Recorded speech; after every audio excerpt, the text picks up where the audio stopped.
মালদ্বীপের জেলেরা সাগরে নামলো মাছ ধরার জন্য। হঠাৎ করে দেখে কাঠের উপরে একটা সুন্দর বালক সাগরে ভাসতেছে। জেলেরা তারে নৌকায় উঠাইল, মালদ্বীপ বাজারে উঠাইল তারে বিক্রি করার জন্য। তখন মালদ্বীপের মানুষগুলা সবাই ছিল মূর্তি পূজারী, অগ্নি পূজারী। এরা আল্লাহকে কেউ চিনত না, সবাই ছিল তারা হিন্দু, সবাই ছিল মূর্তি পূজারী, অগ্নি পূজারী। আল্লাহর পরিচয় জানে না, কোরআনের হাফেজ কি তাও জানে না, কোরআন কি জিনিস তাও বোঝে না। তাড়াতাড়ি নৌকায় উঠাইয়া বাজারে তুললো বিক্রি করবে। তখনকার সময়ে মানুষ বেচা কেনা হইতো, এত দাম, এত চড়া দাম তারা চাইল, কেউ বাচ্চাটারে নিতে পারে না, এত দাম। একজন হিন্দু মহিলা, তার ছেলে সন্তান নাই, আছে শুধু একটা মেয়ে সন্তান। এই মহিলাটাই চিন্তা করলো আমার সম্পদের তো কোনো অভাব নাই, স্বামীও নাই, মেয়েটাকে বিয়ে দেওয়ার পর আমাকে কে লালন পালন করবে, বৃদ্ধ বয়সে কে আমারে খাওয়াবে, অতএব আমার একটা ছেলে সন্তান দরকার। মহিলাটা গেল বাজারে, যা দাম চাইল তা দিয়ে এই ছেলেটারে কিনে আনলো। এই ছেলেটার সিনার ভিতরে আল্লাহর 30 পারা কোরআন। আল্লাহু আকবার। যেই সিনায় 30 পারা কোরআন থাকে, এই সিনাকে জাহান্নামের আগুনও জ্বালাইতে পারে না। জাহান্নামের আগুন ওই সিনাকে জ্বালাইতে পারে না, যেই সিনায় আল্লাহর কালাম আছে। এজন্যই তো ওই যে দিল্লির শাহী মসজিদে জুম্মার নামাজের পর একজন খ্রিস্টান পাদ্রী কইছিল, ও মুসলমানরা, তোমরা বলো কোরআন সত্য, আমরা বলি ইঞ্জিল সত্য, তোমরা বলো ইসলাম ধর্ম সত্য, আমরা বলি খ্রিস্টান ধর্ম সত্য, এত বিতর্কের প্রয়োজন নাই, আসো একটা চ্যালেঞ্জ করি। মুসলমানরা কয় কেমনে? কয় আগুন জ্বালাবো, আর এই আগুনের মধ্যে আমার হাতের ইঞ্জিল, এই যে ইঞ্জিল দেখতেছো, এই ইঞ্জিল আগুনে ফালাবো, তোমরা তোমাদের কোরআনও আগুনে ফালাইবা, এরপরে দেখব কোন কিতাব জ্বলে আর কোন কিতাব জ্বলে না। মুসলমানরা কয় এত বড় চ্যালেঞ্জ আমরা পারবো না, চলো বড় হুজুরের কাছে যাই। নিয়ে আসছে বড় হুজুরের কাছে। তৎকালীন সময়ের সবচেয়ে বড় হুজুর ছিলেন শাহ আব্দুল আজিজ মুহাদ্দিস দেহলভী রহমতুল্লাহি আলাইহি, যার এক ফতোয়ার কারণে গোটা ভারতবর্ষ স্বাধীন হয়েছিল, ইংরেজরা বিতাড়িত হয়েছিল আর ভারত স্বাধীন হয়েছিল। শাহ আব্দুল আজিজ মুহাদ্দিস দেহলভী রহমতুল্লাহি আলাইহির এক বিপ্লবী ফতোয়া। তিনি বলেছিলেন ইংরেজদের বিরুদ্ধে জিহাদ করা ফরজ আইন, যার যা আছে তা নিয়ে ঝাঁপিয়ে পড়ো। আল্লাহ তার আওয়াজটাকে ইব্রাহিম আলাইহিস ইসলামের আওয়াজের মতো প্রতিটা ভারতবাসীর কানে কানে পৌঁছে দিলেন। স্বাধীনতার বীজ রোপণ হলো, ভারত স্বাধীন হলো। সেই স্বাধীনতার জের ধরে বাংলাদেশ স্বাধীন হলো। আজ বাংলাদেশের স্বাধীনতার সমস্ত গৌরব যারা নিতে চাও, দ্ব্যর্থহীন কণ্ঠে বলতে চাই, মূল স্বাধীনতার পিছনে দেওবন্দি উলামায়ে কেরামের অবদান। উলামায়ে কেরামের অবদানটাই হলো স্বাধীনতার মূল পুঁজি। ইংরেজরা যদি এই ভারতবর্ষ থেকে না যাইতো, বাংলাদেশ স্বাধীন হওয়ার কোনো স্বপ্নই দেখতে পারতো না কেউ। ঠিক কিনা জোরে বলেন? ইতিহাস কি লিখছো তোমরা? কোথায় ইতিহাস? সত্যিকার ইতিহাস গেল কোথায়? সঠিক ইতিহাসটা জাতিকে জানাও। নিয়ে আসলো ওনার কাছে, আইসা বলতেছে, হুজুর এই মানুষটা কি কয় আপনি একটু শুনেন। হুজুর কয় কি বলো? কয় হুজুর আপনারা বলেন কোরআন সত্য, আমরা বলি ইঞ্জিল সত্য, আপনারা বলেন ইসলাম ধর্ম সত্য, আমরা বলি খ্রিস্টান ধর্ম সত্য, এত বিতর্কের দরকার নাই, চলেন একটা চ্যালেঞ্জ করি, একটা পরীক্ষা করি, কোন কিতাব সত্য। হুজুর বলে কেমনে? কয় আগুন জ্বালাবো, আমার হাতের ইঞ্জিল ফালাবো, আপনারাও কোরআন আগুনে ফালাবেন, এরপরে দেখব কোন কিতাব জ্বলে আর কোনটা জ্বলে না। যেটা জ্বলবে না এই কিতাবও সত্য, এই ধর্মও সত্য। শাহ আব্দুল আজিজ মুহাদ্দিস দেহলভী রহমতুল্লাহি আলাইহি বসা থেকে দাঁড়ায় গেলেন, চিৎকার দিয়া বলেন, আমি এই চ্যালেঞ্জ গ্রহণ করলাম। আল্লাহু আকবার জোরে বলেন। আল্লাহর ওলি কয় ঘোষণা করে দাও, মাইকিং করে দাও, অমুক তারিখ এতটার সময় ওই মাঠে চ্যালেঞ্জ হবে। হাজারো হাজারো মানুষের কানে কানে আওয়াজ। এই আওয়াজ পৌঁছা মাত্রই মানুষজন নির্ধারিত তারিখে ময়দানে হাজির হয়ে গেল। রে যুবক, আল্লাহর ওলি মাইকটা নিয়ে তিনি বলেন, ভাইরা আপনারা এখানে অনেক হিন্দু এসেছেন, অনেক খ্রিস্টানও এসেছেন, অনেক ইহুদিও এসেছেন, অনেক মুসলমান ভাইয়েরও আপনারা এসেছেন। চ্যালেঞ্জটা হলো আগুন জ্বালানো হবে। আগুনের ভিতরে আমার এই ভাই তার খ্রিস্টান, সে হলো খ্রিস্টান পাদ্রী, তার হাতে আছে ইঞ্জিল, সে আগুনের ভিতরে তার হাতের ইঞ্জিল ফালাবে, আর আমিও আমার কোরআনকে আগুনে ফালাবো। এরপরে দেখব কোন কিতাব জ্বলে আর কোন কিতাব জ্বলে না। এই হলো চ্যালেঞ্জ। কিন্তু শুনুন, আপনারা যারা হাজারো হাজারো মানুষ দেখতে এসেছেন, আমি আপনাদেরকে লক্ষ্য করে বলি, চ্যালেঞ্জটা আমি আরেকটু বাড়াইয়া নিলাম, আরেকটু বাড়াইয়া, আরেকটু গাড়াইয়া নিলাম, আরেকটু গাড়াইয়া। কেমনে কয় আল্লাহর ওলি শাহ আব্দুল আজিজ মুহাদ্দিস দেহলভী কয়, আমার ভাই সে তার ইঞ্জিল বুকে লইয়া আগুনে ঝাঁপ দিবে, আমিও আমার কোরআন বুকে লইয়া আগুনে ঝাঁপ দিব। আওয়াজ দেন না মিয়া সুবহানাল্লাহ। চ্যালেঞ্জ করতে আইছো মুসলমানের সাথে, এইবার টের পাইবা, ঠিক কিনা জোরে কোন? কয় না, শুধু ইঞ্জিল আর কোরআন আগুনে না, সে তার ইঞ্জিল বুকে লইয়া নিজে আগুনে ঝাঁপ দিবে, আমিও কোরআন বুকে লইয়া আমি নিজে আগুনে ঝাঁপ দেব। এরপরে দেখা যাবে কোন কিতাব জ্বলে আর কোন কিতাব জ্বলে না। শুধু তাই নয়, কারে আগুন জ্বালায় কারে আগুন জ্বালায় না।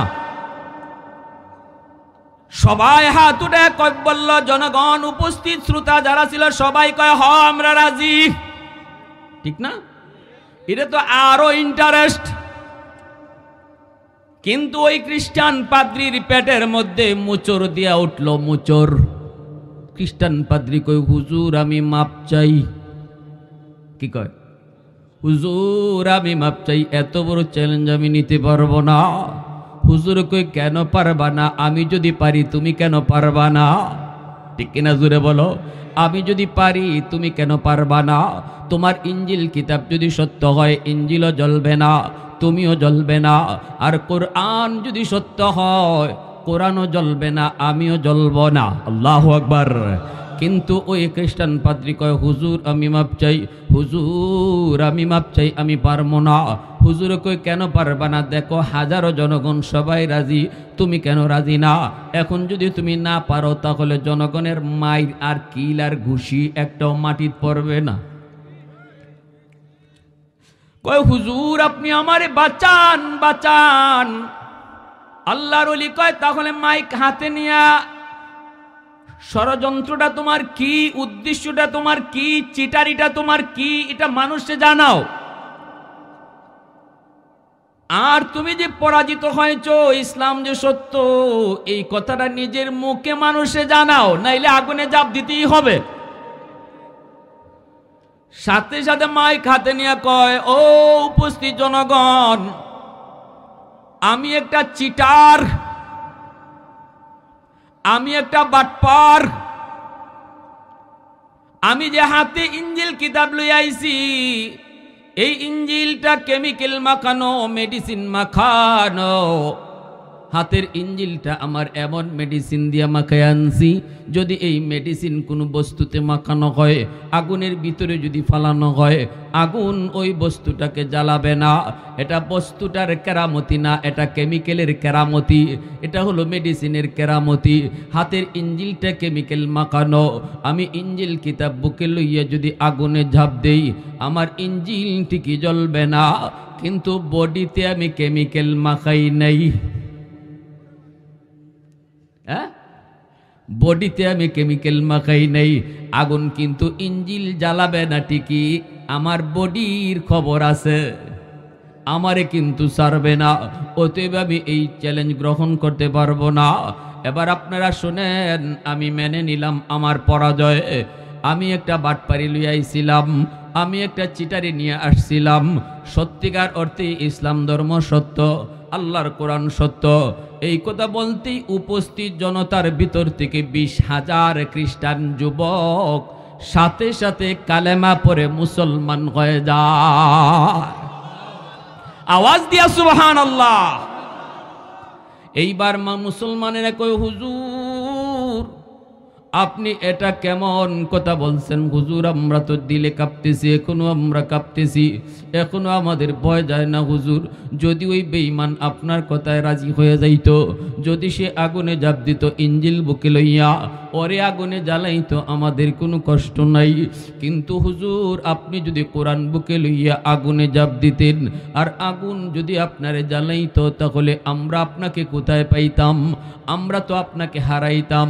এই কথা বলতে আল্লাহর ওলির চোখ থেকে দর দর করে পানি পড়ে, আর কয় মুসলমানেরা রে একটু শোনো, আমার আল্লাহ বলেছেন, আমার নবীও বলেছেন, যেই বুকের মধ্যে কোরআন থাকে এই বুকটারে, এই সিনাটারে জাহান্নামের আগুনও জ্বালায় না। আমার এই সিনার ভিতরে 30 পারা কোরআন, আমার 100 ইয়াকিন ছিল, 100 ইয়াকিন ছিল।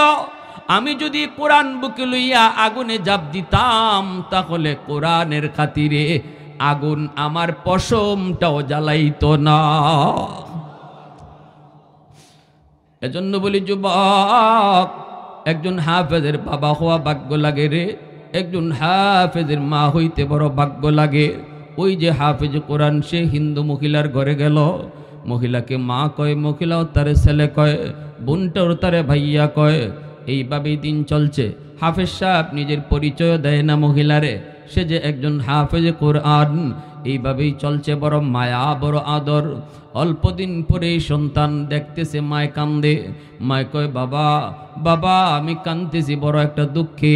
হাফেজ সাহেব কয়, মা তুমি কেন কান্দ? কয়, বাবা কান্নার কারণ হলো প্রতি বৎসর নির্ধারিত তারিখে রাত যখন 12টা বেজে যায়, মালদ্বীপের সাগর থেকে সিডর হয়, সিডর পানিটা অনেক উঁচু হইয়া জলোচ্ছ্বাসের মতো মালদ্বীপ শহরে আক্রমণ করে, অসংখ্য অগণিত মানুষের প্রাণহানি ঘটে।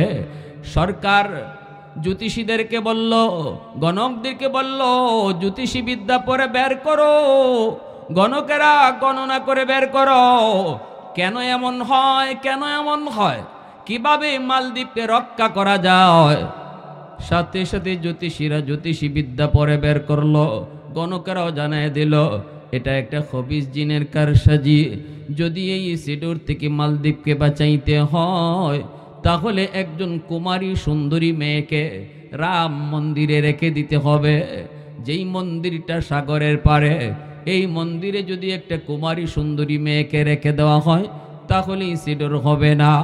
কিন্তু সকালবেলা মেয়েটাকে আর জীবিত পাওয়া যাবে না, সকালবেলা তার লাশ আনতে হবে, লাশ।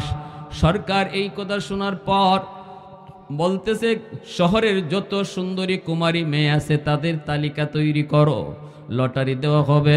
প্রতি বৎসর লটারিতে দেওয়া হয়, সুন্দরী মেয়ে যার নাম উঠে তারই এই মন্দিরে রেখে দেওয়া হয়।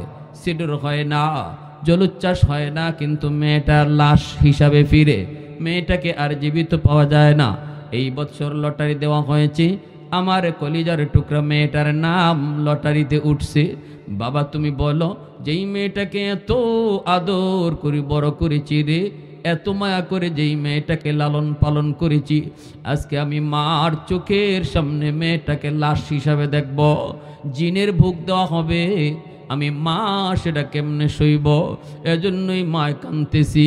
হাফেজ সাহেব কই, মাগো তুমি কেঁদো না, সমাধান আমি দেব, আমার বোনের কোনো ক্ষতি হইতে দেব না, আবার সিডরও হবে না, তুমি কোনো টেনশন করো না।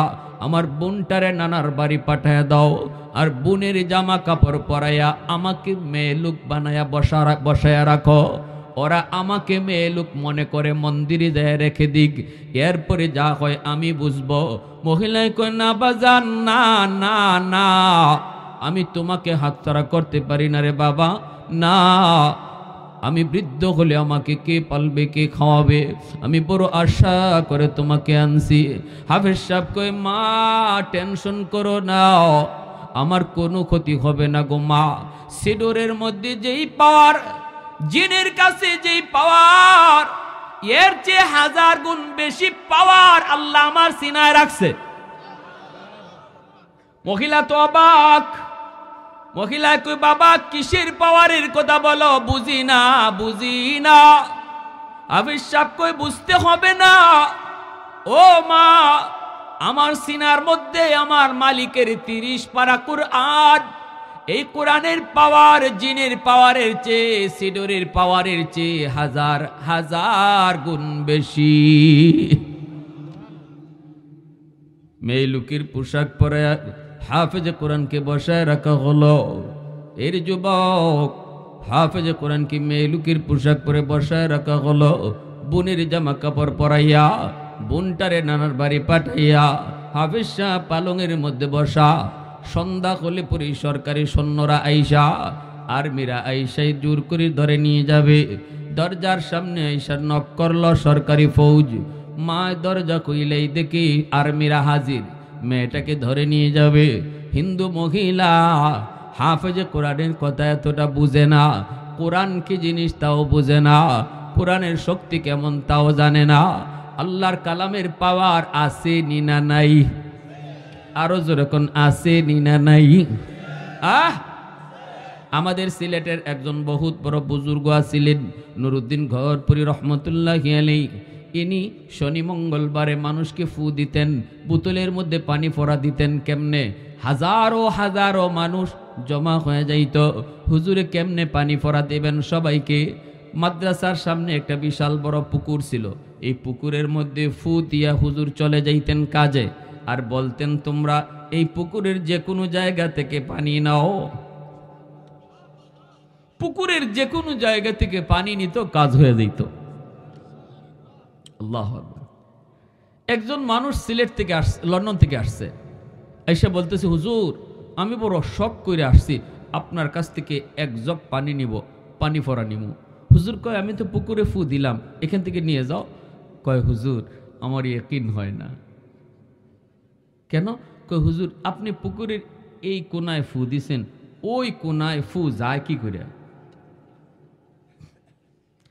তো হুজুর বলেন আচ্ছা তো ইয়াকিন হবে, তুমি ধরো তোমার এই জগে আমি নিজেই একাই ফু দিমু, বা তোমার জগটাতেই শুধু ফু দিমু, কিন্তু ধরো ভালো কইরা। কাচের জগ ছিল, আমার উস্তাদরা পাশে বসা আছিলেন, সবাই দেখছেন। এভাবে কাচের জগটা সেইভাবে ধরছে, আর হুজুর বলতেছেন ভালো করে ধরো, ভালো করে ধরো যেন না পড়ে। কয় হুজুর ধরছি তো। কাচের জগের মুখটা 2 হাত দিয়ে এইভাবে ধরছে, আর আল্লাহর ওলি যে কোরআনের আয়াত পড়ে ফু দিছেন, দেওয়া মাত্রই এই ফুর মধ্যে এত পাওয়ার ছিল, কাচের জগ ঠাস ঠাস করে ব্যঙ্গে মাটিতে সব পানি পড়ে গেল। আল্লাহু আকবার, জোরে বলেন। আল্লাহর কালামের আসর আসেনি না নাই? হ্যাঁ, আল্লাহু আকবার। মহিলায় কয় বাবা সরকারি সৈন্য এসে পড়েছে, দেখেই তো মহিলার কলিজায় ভয়। মহিলায় কয় রাম রাম রাম। হাফিজ সাহেব কয় মা রাম রাম কয়া লাভ নাই, রামে কাম হবে না। কাম করবে কে? জোরে বলেন কে? এরা তো কোনো কিছু দেখলেই রাম রাম রাম, অবাক কিছু দেখলেই ভগবান ভগবান ভগবান। কইতে দেরি হয় না। বটগাছের বয়স কত? কয় 100 বছর। কইতে এটাই ভগবান।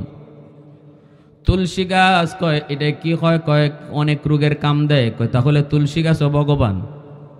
হ্যাঁ, এইভাবে গাবি কইডেও ভগবান কেমনে? কয় দুধ দেয়, উলান কাটলে পরে দুধ পাওয়া যায় না, তাহলে গাবিও ভগবান, গঙ্গা নদীও ভগবান। ভগবান কইতে কইতে বানাইতে বানাইতে বানাইতে বানাইতে আসিল শুরুতে কাবা শরীফে 360টা, আর এখন হইছে 33 কোটি। কয় কোটি? হ্যাঁ, আগুনও ভগবান। উসমান হারুনি খাদেম নিয়ে রওনা দিছে, কয় বাবা একটু দেখতো আগুন নি পাওয়া যায়, আমি অজুর পানিটা গরম করব।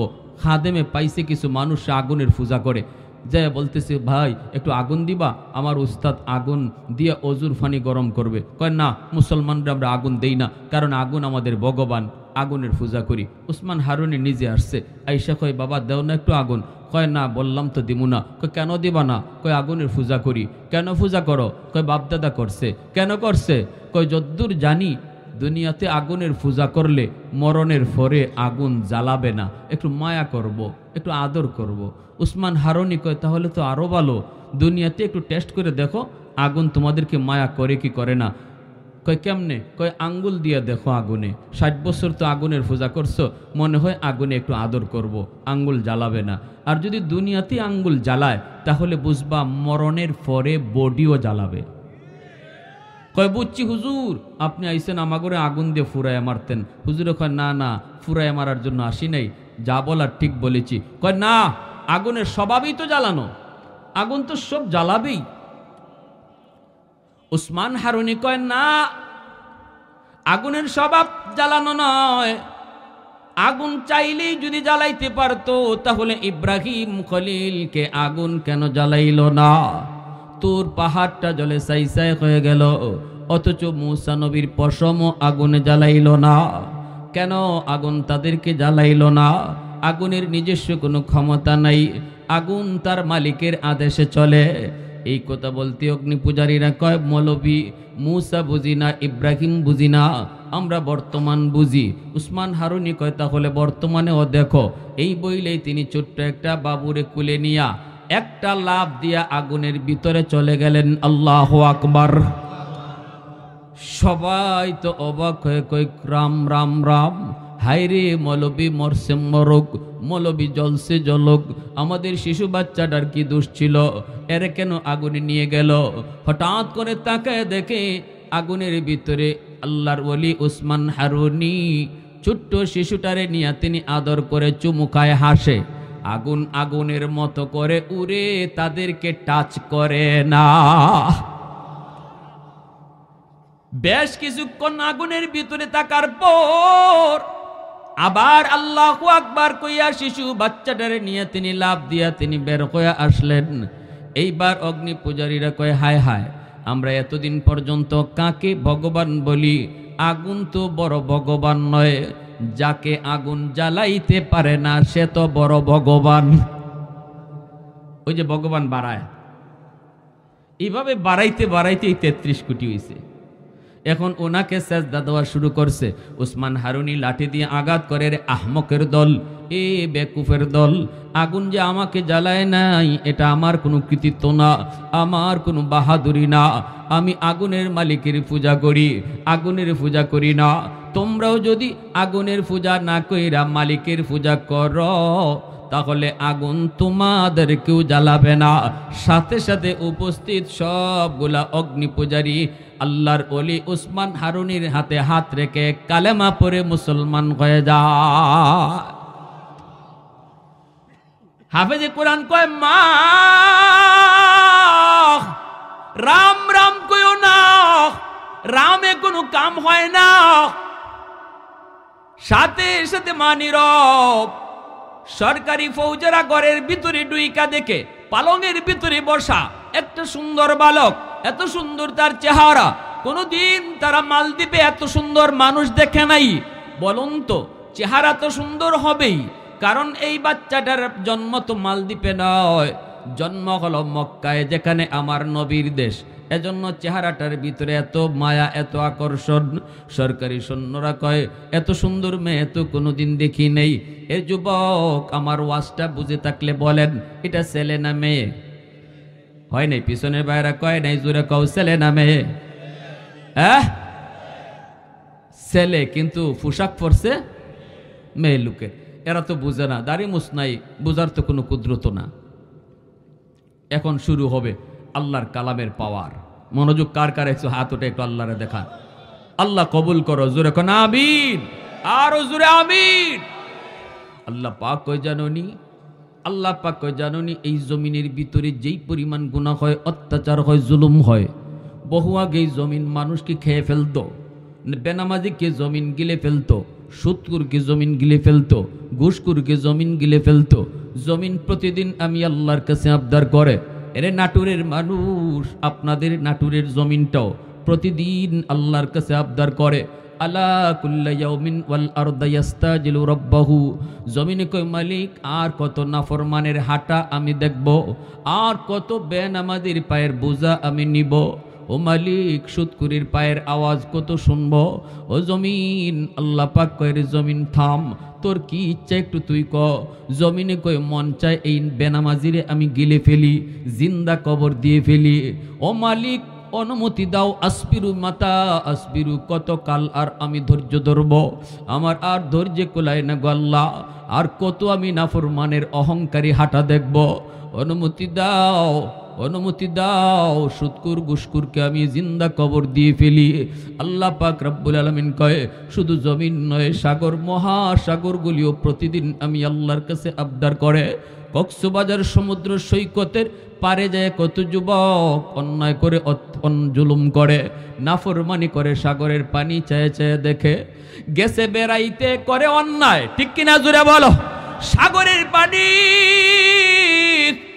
আল্লাহর কাছে আবদার করে, মালিক আমি পানি আর কত গুনাহ দেখব, আর কত নাফরমানি দেখব। ওই নাফরমানগুলি জমিনটারে নাপাক বানায় ফেলছে। আল্লাহ আমি পানিকে তুমি অনুমতি দিবানি, ওই নাফরমানগুলাকে আমি ডুবায় ফেলবো, ওই জমিনটারে আমি পাক বানায় ফেলবো। আল্লাহ তুমি অনুমতি দিবানি। মুহূর্তের ভিতরে আমি কত উশৃঙ্খল হই, নাফরমান দেখে জানে, 10 তলা বিল্ডিং আমি পানি ডুবাই দিতে পারি।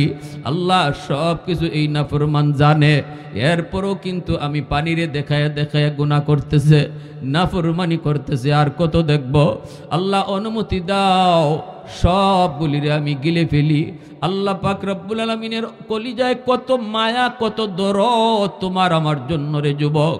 আল্লাহ তখন জমিন রে ধমক দিয়া কয়, আরে জমিন ভালো করে শুন, আমি আল্লাহ দেখতেছি জমিনে কত গুনাহ হয়, কত অত্যাচার হয়, কত জুলুম হয়, কত নাফরমানি হয়, এরপরও আমি নগদ কেন ধরি না জাননি? কারণ এই মানুষকে আমি আল্লাহ বড় আদর করে বানাইছি। আসমান আল্লাহ বানাইছেন কুন ফায়াকুন বইলা, জমিন আল্লাহ বানাইছেন কুন ফায়াকুন বইলা, ফেরেশতা আল্লাহ বানাইছেন কুন ফায়াকুন বইলা। কিন্তু আমারে আপনারে আল্লাহ পাক, আমারে আপনারে আল্লাহ পাক কুন ফায়াকুন বলে বানায় নাই। আমারে আপনারে যখন আল্লাহ বানাইছে, আল্লাহ বলে খলাকতু বিয়াদাইয়া, আমি মানুষকে নিজের হাত দিয়া বানাইছি। অথচ এই ফেরেশতা বানাইতো আল্লাহ হাত লাগাই নাই রে, জমিন বানাইতো আল্লাহ হাত লাগাই নাই, জান্নাত জাহান্নাম বানাইতো আল্লাহ নিজের হাত লাগাই নাই। যুবক, তোমাকে বানাইতে আল্লাহ নিজের কুদরতি হাতটা লাগাইছে।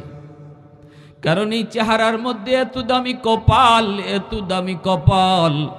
আল্লাহ বলে কপালটা আমি আমার সাজদার জন্য বানাইছি।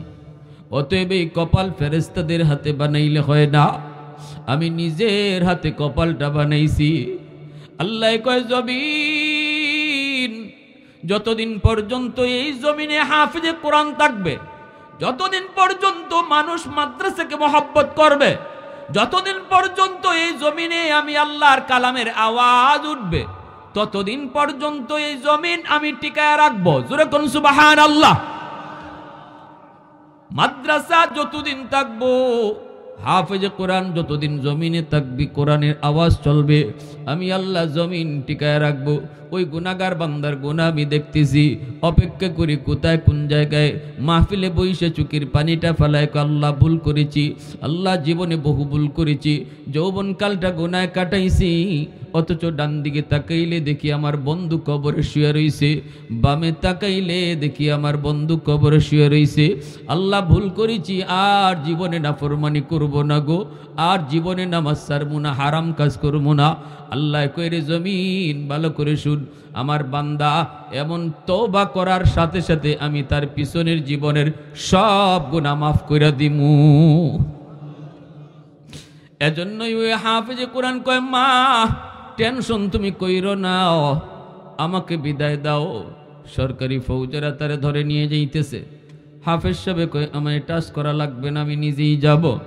নিজেই তারে নিয়ে যাইতেছে, যাইতেছে যাইতেছে সাগরের পারে সেই রাম মন্দির, মন্দিরে রাইকে সরকারি সৈন্যরা চলে আসলো।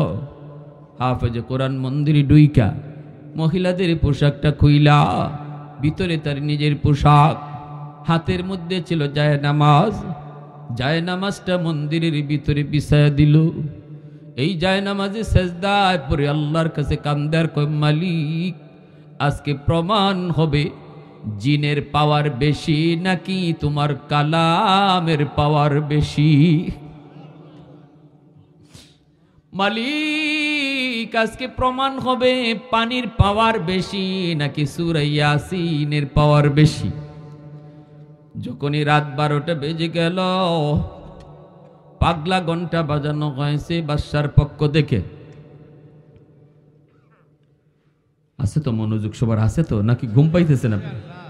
সজাগ আছেন সবাই? লা ইলাহা ইল্লাল্লাহ, জুরে লা ইলাহা ইল্লাল্লাহ।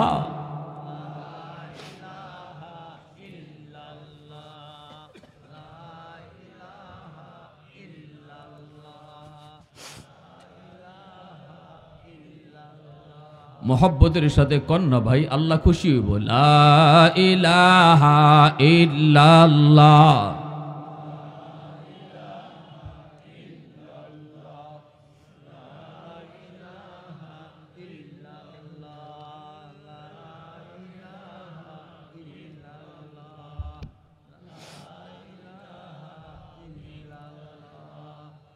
লা ইলাহা ইল্লাল্লাহ।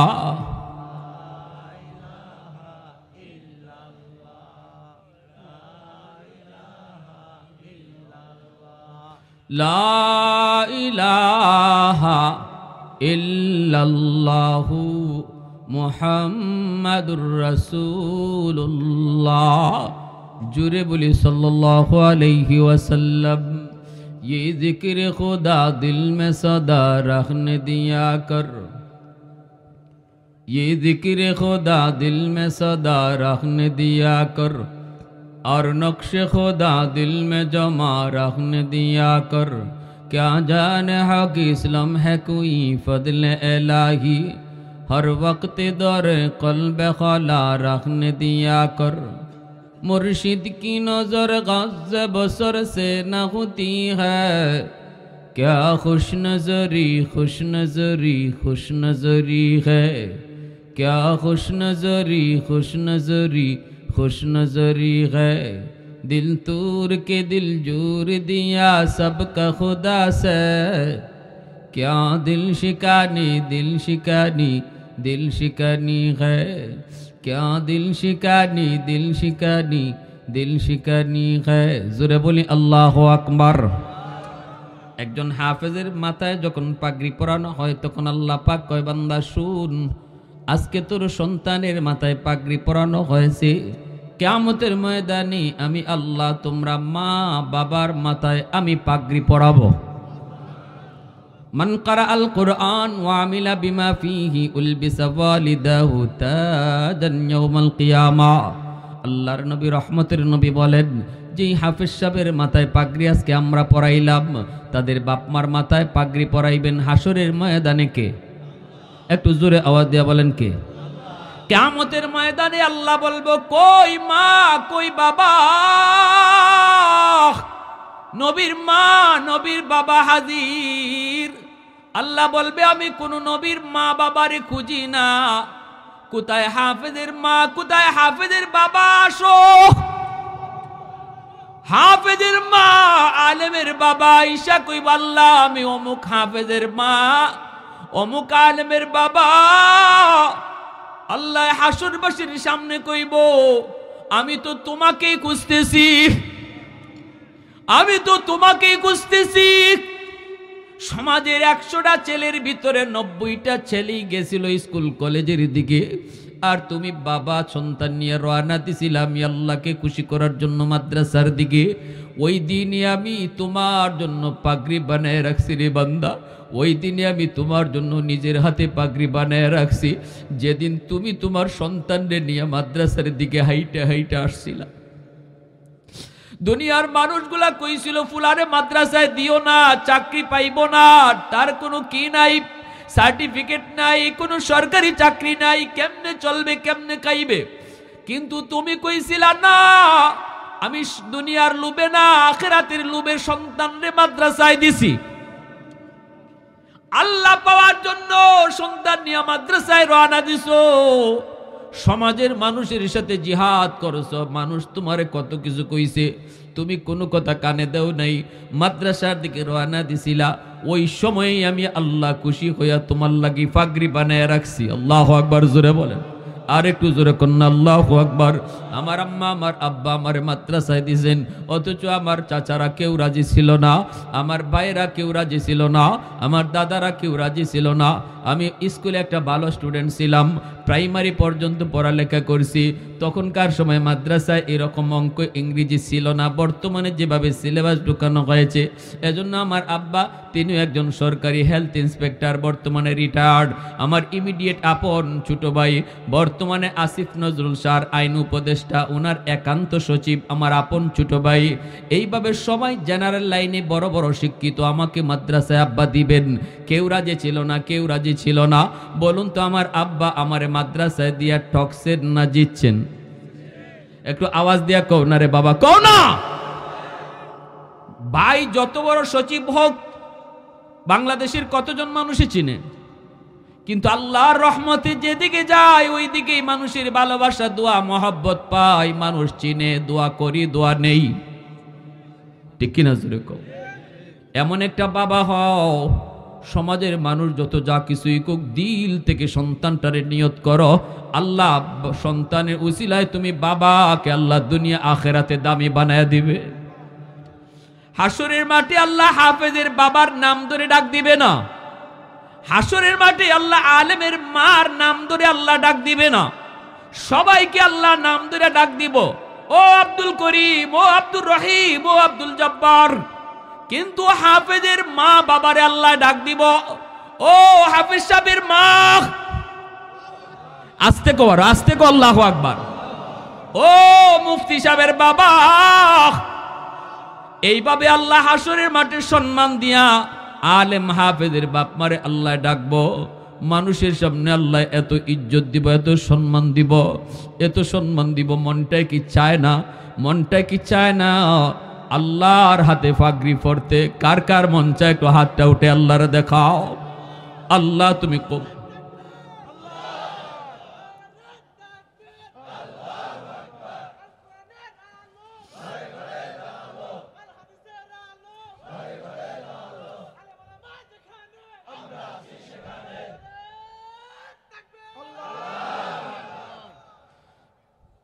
ধন্যই মা, ধন্যই বাবা, যেই বাবা সন্তানটারে হাফেজ বানাইছে, আলেম বানাইছে। আজকে যেই তিনটা ছেলে পাগড়ি নিল, এই তিনটা ছেলের বাপ মা জানে তাদের কলিজায় আজকে কত আনন্দ। এই দুনিয়াতে এই সময়টাতে বাপ মার কলিজায় যেই আনন্দ, পৃথিবীতে কোনো বাপ মার কলিজায় এত আনন্দ নাই। ঠিক কিনা জোরে কও। মন কি চায় না? মনটা কি তোমার চায় না?